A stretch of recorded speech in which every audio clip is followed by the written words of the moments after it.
It's Friday, everyone. What do we do on Fridays here at the Hint Hive? That's right, we smash the patriarchy.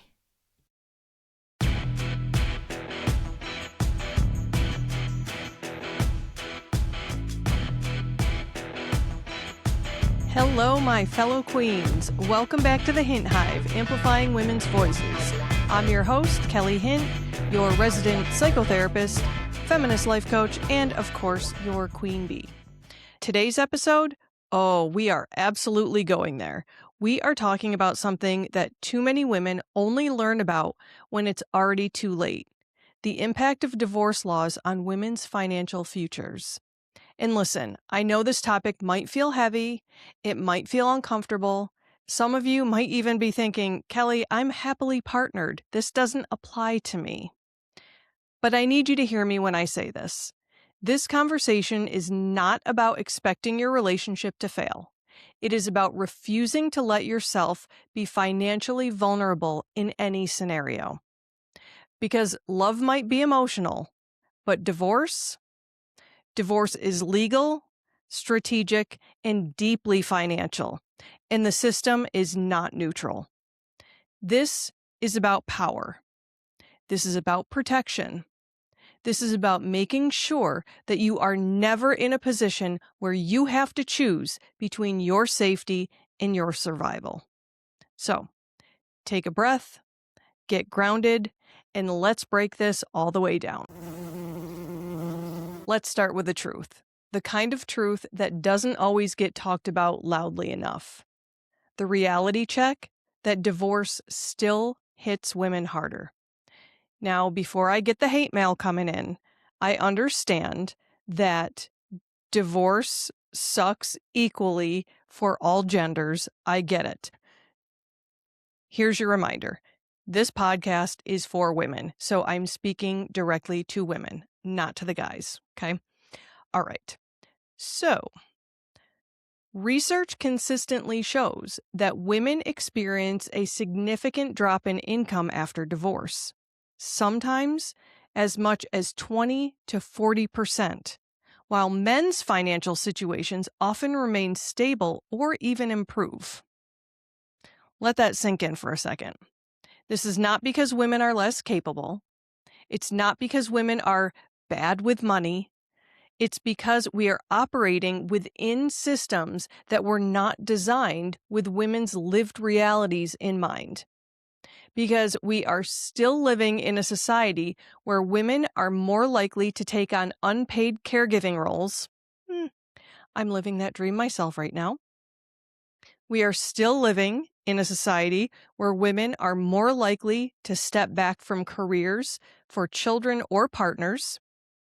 Yep, did that too. Women often earn less over their entire lifetime due to the gender pay gap. Yes, this is also my reality. And women are more likely to prioritize family stability over personal financial gain. Would you look at that? All of these apply to me. How about you, queens? Can you relate to most of these too? So, when divorce happens, it is not just the end of a relationship. It's the collision of systemic inequality with legal structures that pretend that those inequalities don't exist. And I'm here to tell you that they are. And here's the part that really gets me fired up. Divorce laws often operate under the assumption that contributions are equal if they are not financial. But equal does not mean equitable. Because unpaid labor, such as raising children, managing a household, supporting a partner's career, that is labor that creates value. It creates stability, and it creates opportunity for the other partner to thrive. And yet, that labor is often undervalued or undercompensated when everything gets divided. So women walk away not just grieving a relationship, but rebuilding a financial life from a place of disadvantage. Now let's get into the mechanics of factors in divorce law that impact women, because understanding the system is how we stop being blindsided by it. So, one of the key factors is equitable distribution versus community property. Depending on where you live, your assets will be divided in one of two primary ways. Community property states split marital assets 50-50. But then equitable distribution states divide assets based on what is considered fair, not necessarily equal. Now, fair sounds nice, right? Well, here's the reality. Fair is subjective. It depends on judges, interpretations, and the quality of legal representation. And in many cases, women who stepped away from careers or earned less are not fully compensated for the long-term impact of those decisions. So what looks equal on paper can still leave one person significantly more financially secure than the other. Now, let's talk about alimony, or otherwise known as spousal support, because there's been a major cultural shift here. Alimony used to function as a long-term safety net, particularly for women who had been out of the workforce. But today, we're seeing shorter durations, lower payments, and stricter qualifications to receive alimony. There is this growing assumption that everyone can just bounce back quickly and become financially independent. But rebuilding a career after years, or maybe even decades, out of the workforce is not a quick bounce. It's a climb. And many women are expected to make that climb without adequate support. And then we've got child support gaps. Child support is intended to create balance, but in reality, it often falls very, very short because it rarely reflects the full cost of raising children. Those of us who have had them, we know how expensive it gets. Payments can be inconsistent or unenforced, and emotional and logistical labor is not accounted for. And let's be honest, who is usually carrying the invisible load? Women, of course. We're scheduling appointments, managing school communication, handling daily care. I could go on forever. But if you are a female listening, I don't need to go on, do I? You are very well aware of the unpaid labor that you do daily, whether with children or not. And if you're not aware, maybe go back and listen to that past episode I did where I go into unpaid labor. It's both eye-opening and validating. And you know what? That unpaid labor, it doesn't show up in a spreadsheet, but it absolutely impacts women's ability to earn, grow, and stabilize financially. And then we've got retirement and long-term assets. This is one of the biggest and most overlooked areas of financial impact on women when it comes to divorce. Retirement accounts, pensions, investments, these are long game assets. And during divorce, many women prioritize immediate needs, housing, childcare, stability, over these long-term assets, which makes sense emotionally, right? But financially, it can mean sacrificing decades of future security.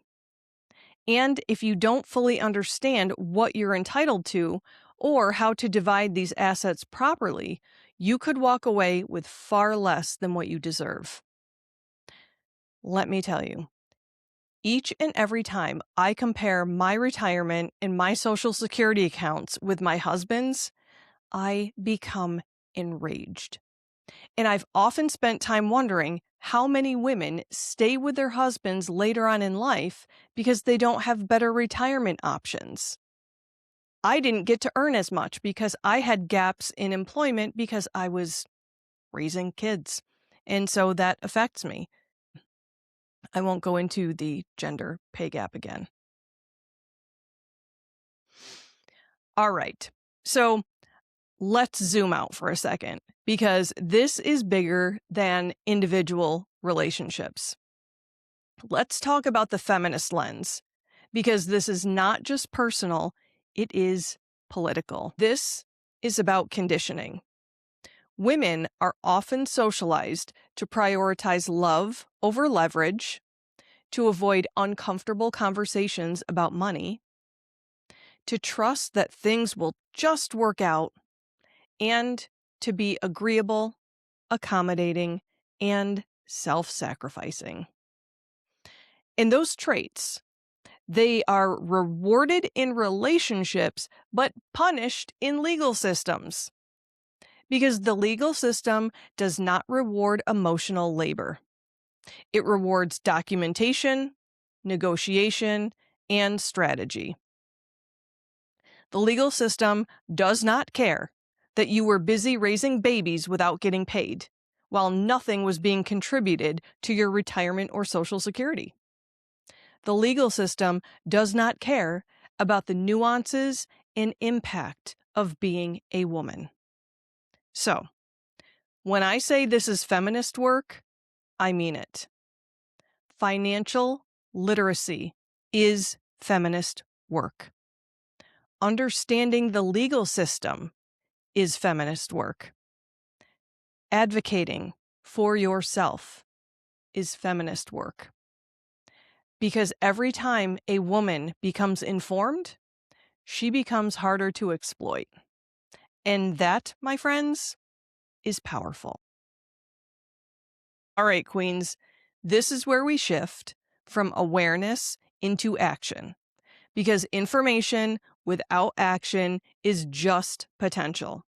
And it's time to protect your financial future now, no matter what the state of your relationship. So, step number 1, know your financial landscape. Even if you are deeply in love, fully committed, and everything feels solid, you still need awareness. Because lack of awareness can have very real consequences. When one partner manages all the finances and the other stays in the dark, it can mean discovering way too late that debts exist in your name, that retirement accounts are uneven, or that assets were never shared in the way that you assumed. Fun fact, I used to work for an attorney, and I have seen women blindsided during divorce proceedings when they realize that they don't know what accounts exist, what money has been invested, or even what their true household income is. And that kind of financial blind spot can dramatically weaken your negotiating power in a divorce. Hear me when I say this. Awareness does not mean that you expect betrayal. It means that you refuse to participate in your own financial invisibility. You need to know what accounts exist, what assets you share, what debts are in your name, and what your monthly financial reality actually looks like. Because you cannot protect what you do not understand. Step number 2, maintain financial independence. Again, this is not about distrust. This is about self-respect. Maintaining some level of financial independence protects your autonomy and ensures that you always have choices available to you. When women give up all personal financial footing, no account in their own name, no credit history, no savings, all that stuff, they can become financially trapped without even realizing it. I have worked with women who could not qualify for an apartment, a loan, or even a credit card after separation because everything had always been in their partner's name. That kind of dependence can delay leaving unhealthy situations weaken your legal position in a divorce, and create unnecessary stress during an already painful transition. Having financial independence does not mean that you love your partner any less. It simply means that you value your own security enough to make sure that you can stand firmly on your own 2 feet if life ever requires it. Because here's another uncomfortable reality. It may not be divorce that takes your partner away from you. That whole illness and death thing looms over all of us, right? So maintaining financial independence is imperative. So make sure that you have your own bank account, your own credit history, and your own emergency fund. Because independence is not the opposite of love. It is the foundation of choice. Okay, step number 3, build an emergency exit fund. Let's name this directly. Every woman should have access to money that allows her to leave any situation safely. And I want to pause on that for a second, because this is not just a nice idea. It is a very real safety issue. Again, in the career that I currently have, as well as my past experiences working for an attorney, too many women have been stuck in dangerous positions. And I just cannot emphasize this enough. Financial dependence is one of the biggest reasons that women stay in unhealthy, controlling, or even abusive relationships longer than they otherwise would. When someone does not have access to their own money, the decision to leave becomes infinitely more complicated. Suddenly, you're asking questions like, where will I live? How will I feed my kids? How do I pay a lawyer? How do I even get through the first month on my own? An emergency exit fund removes some of those barriers. It creates breathing room. It gives you the ability to make decisions from a place of empowerment rather than desperation. And even if you never need to use it, knowing that it exists can change how you move through the world, because you know you have options, and options are power. And hey, if you don't use it, you got a nice little nest egg for retirement, right? So whether you are in a toxic relationship, have a financially controlling partner, or you're dealing with an unexpected life shift, you need to have an emergency exit fund. This is not pessimism, queens. This is preparedness. All right, step number 4, document your contributions. If you are contributing unpaid labor, start documenting it.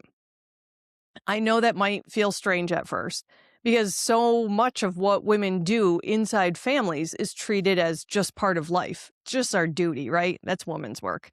But in legal and financial systems, if something is not documented, it is much easier for it to be minimized or ignored altogether. So start keeping records of the roles that you fill in your household. Who manages childcare? Who handles school communications? Who schedules medical appointments? Who coordinates activities? Who manages the home? And whether you step back from career opportunities to support your partner or family. How about the time that you spent recovering from childbirth, right? So even simple notes, calendars, or saved emails can help paint a clearer picture of the labor that you've been providing. This kind of documentation can become incredibly important in divorce proceedings, as well as custody discussions or financial negotiations, because it shows the real scope of your contributions. What feels invisible day to day can become powerful evidence when decisions about assets, supports, and responsibilities are being made. So, keep track of caregiving responsibilities, career sacrifices, household management, and any other unpaid work that you engage in. Because what is invisible in daily life needs to be visible in legal contexts. Step number 5, educate yourself on your state laws. Knowledge removes fear, and fear blocks action. So take time to understand how assets are divided in your state and what qualifies for alimony, as well as how custody and child support are calculated. You don't need to become a lawyer, but you do need to become informed. Step number 6, consult professionals early. You do not need to wait for a crisis to get support. There is nothing wrong with increasing your knowledge to understand your options. Speak with a financial advisor or a family law attorney. And this is not about planning for divorce. It is about planning for security. Step number 7, practice financial assertiveness. Start getting comfortable talking about money, asking questions, and setting boundaries. Because your voice is one of your greatest financial assets. And finally, step number 8, advocate without apology. If you ever find yourself navigating a divorce, do not shrink, do not rush, do not accept less just to end the discomfort. Because peace without justice is not peace, it's self-abandonment. And you need to remember your worth. Do not desert yourself in this critical time of need. All right, my queens, time now for our affirmation of the week. I am not financially powerless. I am informed, prepared, and fully capable of securing my future. Say that again, out loud or in your head. You know what? I'm going to say it again right now. I am not financially powerless. I am informed, prepared, and fully capable of securing my future. This affirmation matters because so many women have been taught to disconnect from their financial power. So many women have been taught to surrender to their partner, most notably to a man. To believe that money is confusing is another form of conditioning that we need to get rid of. We've learned or been told that legal systems are intimidating, that someone else should handle it. But every single time that you choose to understand your finances, every time you ask a question, every time you advocate for yourself, you are reclaiming power that was never supposed to be taken from you in the first place. This affirmation is not just a statement. It is a shift in identity. You are not someone who hopes things work out. You are someone who makes damn sure that they do.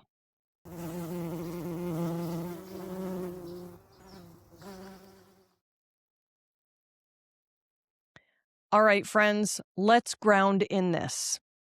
You do not need to live in fear of divorce, but you do need to live in awareness. Because the goal is not to expect the worst. It is to never be unprepared for it. You deserve relationships rooted in love, not dependency. You deserve stability that does not disappear if a relationship ends. You deserve a future that you have a direct hand in shaping.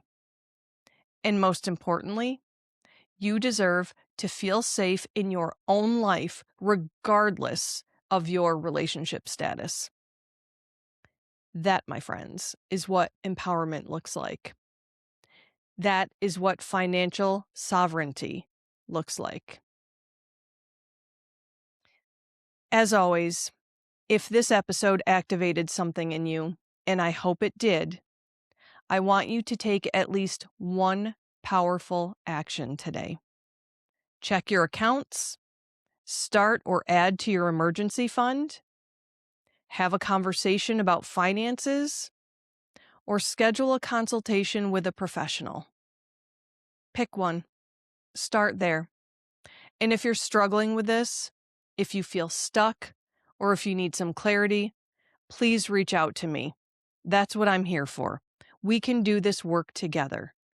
I will make sure that whatever decision that you decide to make, you will have done all of the work necessary to feel the confidence that you deserve in moving forward. And, of course, if you know a woman who needs this conversation, send her this episode, because this is how we protect each other. This is how we break cycles. This is how we build collective power. And, of course, don't forget to like, subscribe, leave a review, and join our community over on Facebook. Because here in the Hive, we don't just talk about empowerment. We embody it. We protect it. And we pass it on. Till next time, Queens, keep being your amazing selves.